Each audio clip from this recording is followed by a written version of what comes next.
25 दिसंबर है, so everyone merry Christmas. This is our profile. आज हम 25 दिसंबर के करंट अफेयर डिस्कस करेंगे इन 7 to 8 मिनट्स और maximum 10 minutes. First question is, with reference to the use of artificial intelligence AI in India education system, consider the following statement. AI in education को लेकर statements हैं।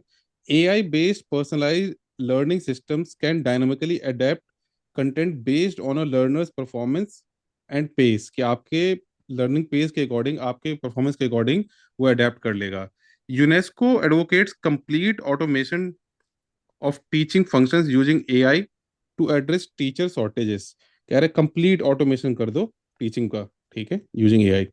And third option is, AI enabled governance tools can help identify potential school drop outs using predictive analytics, कि behaviour वगैरह देख के predict कर देगा। So take 5 seconds, pause the video and mark the answer. So the right answer for this is A.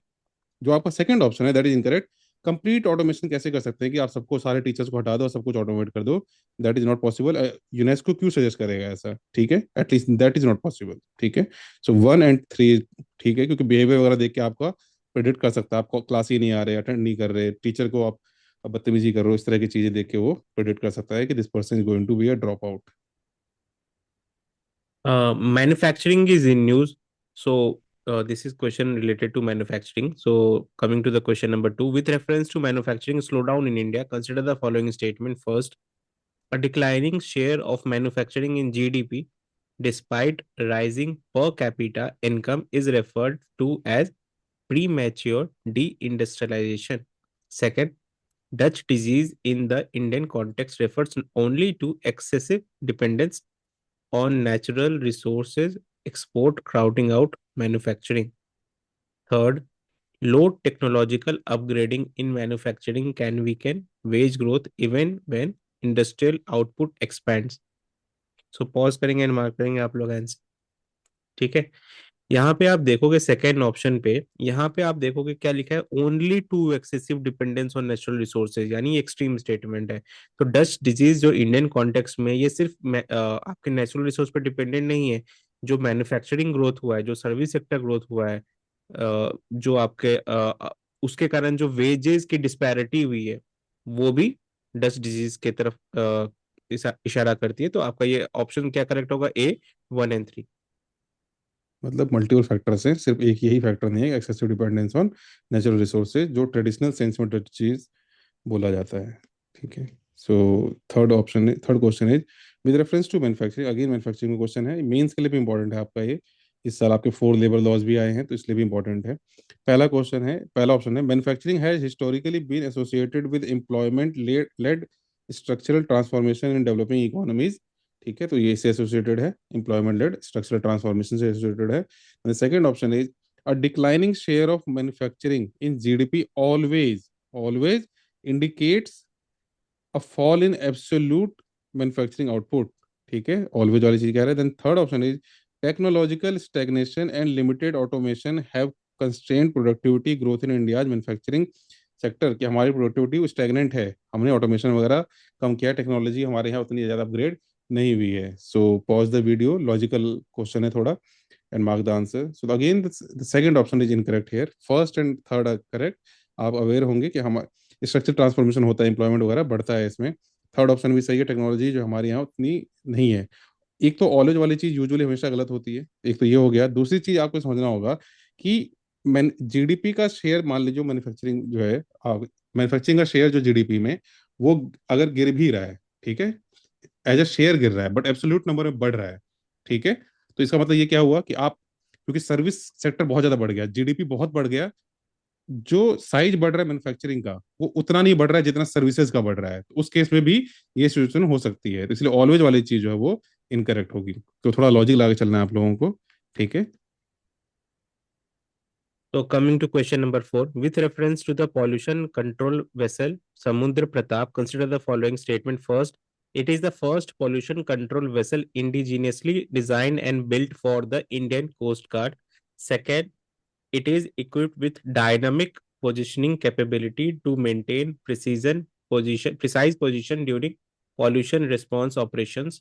Third, it has been commissioned primarily for anti-submarine warfare and coastal defense roles.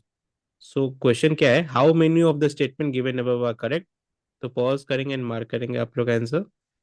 ठीक है, तो देखो question है क्या, pollution control vessel समुद्र प्रताप। तो ये pollution control vessel है, और जो आपका थर्ड ऑप्शन है वो क्या बोल रहा है, एंटी सबमेरीन वॉरफेयर। तो ऐसा हो सकता है क्या कि कोई सिविलियन पॉल्यूशन कंट्रोल वेसल जो है वो एंटी सबमेरीन वॉरफेयर में हिस्सा ले? तो that is incorrect. So the correct answer क्या होगा आपका, only to B.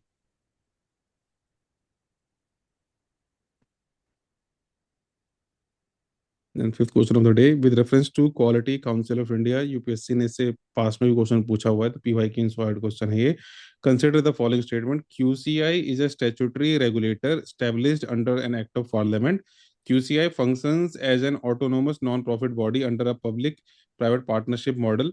One of QCI's objective is to help Indian exports overcome technical barriers to trade and sanitary and phytosanitary barriers under WTO framework की standard वाली चीज है ना, quality वगैरह वाली चीज में हेल्प करता है ये। Then the fourth option is QCI directly directly enforces quality standard and penalties on private enterprises for non compliance, की कंप्लाई अगर नहीं करोगे तो पेनल्टी वगैरह लगा सकते हैं। सो पॉज कीजिए video, take 10 second 5 seconds and mark the answer.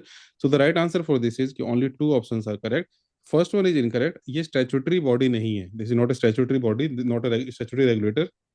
ये सोसाइटीज रजिस्ट्रेशन एक्ट 1860 का है, उसके अंदर जो है ये आया हुआ है। ठीक है, 1860। एंड जो आपका fourth option that is also incorrect, penalty लगाने की पावर नहीं है, ये ऐसे नहीं कि डायरेक्टली पेनल्टी लगाते हैं, ये दोनों सही है। क्वालिटी वगैरह में हेल्प करता है और ऑटोनोमस नॉन प्रॉफिट बॉडी है। पब्लिक प्राइवेट पार्टनरशिप है इसमें, प्राइवेट ऑर्गेनाइज बॉडीज जो है, कॉर्पोरेट जो है, उसका भी रोल है इसमें। So now coming to question number 6, which of the following best distinguishes the Bureau of Port Security from existing maritime security arrangements in India? First, it undertakes operational coastal patrols alongside the Indian Coast Guard. Second, it provides a single statutory authority for port security regulation and coordination. Third, it replaces the role of CISF at major ports. And last one, it focuses exclusively on cyber threats to port infrastructure. तो देखो, यहाँ पे pause करोगे और mark करेंगे आप लोग answer, right. तो यहाँ पे जो आपका फर्स्ट ऑप्शन है वो गलत है, because operational patrol remains with agencies like the coast guard and navy. Coast guard and navy करते हैं, ये ब्यूरो ऑफ पोर्ट सिक्योरिटी के पास नहीं है। सेकंड जो है वो करेक्ट है, because bureau of port security act as unified legally empowered regulator coordinating multiple agency. Third option जो है वो आपका गलत है, CISF continues as the design designated security organization. BOPS जो है आपका प्रोवाइड ओवरसाइट एंड स्टैंडर्डाइजेशन। ठीक है, ये रिप्लेस नहीं करता है CISF को। और फोर्थ जो है वो भी इनकरेक्ट, वो आपका इनकरेक्ट है। कारण क्या है, cyber security is one function not the exclusive mandate. तो साइबर एक्सक्लूसिवली ये नहीं करता है, तो ये सिर्फ एक फंक्शन है। तो करेक्ट क्या होगा, B. Then seventh question, AI led, with reference to AI led scientific experimentation, consider the following statement. AI काफी हॉट टॉपिक है इस बार के लिए भी आपका। ठीक है, सो पहला ऑप्शन है, systems like AILA, AILA blur the traditional separation between experimental design, execution and data analysis by integrating all stages into a single autonomous workflow। एक सिंगल इंटीग्रेटेड वर्कफ्लो बना दिया है इन्होंने। Second option is, autonomous lab assistants eliminate the need for domain specific scientific expertise by fully replacing human researchers। कह रहा है कि जो ऑटोनोमस लैब असिस्टेंट है, बॉट वगैरह टाइप की चीज जो है, वो फुल्ली आपको ह्यूमन रिसोर्सेज को रिप्लेस कर सकता है। एंड थर्ड ऑप्शन है, real time adaptive experimentation can drastically reduce the time required to conduct repetitive and optimisation heavy laboratory task, कि इस टास्क को आपको जो है बहुत मतलब अच्छे मार्जिन से उसको रिड्यूस कर देगा। Then the fourth option is, such autonomous AI systems are primarily designed for social science research and public policy analysis। So इस तरह के क्वेश्चन बनते हैं, आपने पास्ट में भी देखा होगा आईओटी वगैरह पे क्वेश्चन, आईओटी पे, augmented reality and virtual reality पे लंबे लंबे ऑप्शंस वाले क्वेश्चन यूपीएससी पूछ चुका है। तो you can be sure about कि इस तरह के क्वेश्चन पूछे जा सकते हैं, तो ऐसा घबराना नहीं है ऑप्शंस को देख के। सो the right answer for this is कि 1 और 3, पहला और तीसरा जो आपका ऑप्शन है, दैट इज करेक्ट। ठीक है, अब यहाँ पे क्या है, पहली चीज एक्सट्रीम है, ये कह रहा है कि ह्यूमन एक्सपर्टीज बिल्कुल खत्म, कोई नीड ही नहीं है इस चीज की। दैट इज नॉट पॉसिबल, और ये इंटेंडेड भी नहीं है, तो सेकंड ऑप्शन इनकरेक्ट। आपका फोर्थ ऑप्शन जो है आपका सच ऑटोनोमस, ये अभी क्या है कि सोशल साइंसेज वाली चीज पे फोकस नहीं है, अभी जो प्रॉपर प्योर साइंस जो है वहां पे फोकस है, फिजिकल एंड एक्सपेरिमेंटल साइंसेज पे। अब यहाँ पे एक बात लेकिन आप फोकस करना, थर्ड ऑप्शन जो है, many people will tell you कि आप आंख बंद करके जहां भी बोले ड्रास्टिकली वर्ड है उसको बोल दो कि नेगेटिव है, मतलब एक्सट्रीम स्टेटमेंट है, तो इनकरेक्ट कर दो कि real time adaptive experimentation can drastically reduce the time, but understand this thing कि कंप्यूटर, एआई, ये सब चीजें नॉर्मल ह्यूमन बीइंग के टाइम को ड्रास्टिकली रिड्यूस कर देता है। एक बड़े से बड़े कैलकुलेशन में मान लीजिए आपको आधा घंटा लगेगा, and that can machine can do it in few seconds. तो इसलिए ये ऑप्शन सही है, despite being sounding extreme this statement is correct. तो इसीलिए एलिमिनेशन टेक्निक या एजुकेटेड गेसिंग जो लगानी है वो सोच समझ के लॉजिकली लगानी है, और सीखनी है उस चीज को हमें, ठीक है। So now coming to question number 8, which of the following correctly explain why Taiwan frequently experiences earthquake? A. Presence of extensive volcanic calderas in the interior plateau. B. Collision zone between the Eurasian plate and Philippine sea plate. C. Subduction of the Indian plate beneath the Sunda plate. D. Transform faulting along the East China Sea margin. तो pause करेंगे and mark करेंगे answer आप लोग, ठीक है। तो यहाँ जो करेक्ट आंसर है वो है B, collision zone between the Eurasian plate and Philippine sea plate. ये आपको ध्यान देना है। ठीक है, on that note, thank you everyone, merry Christmas, have a great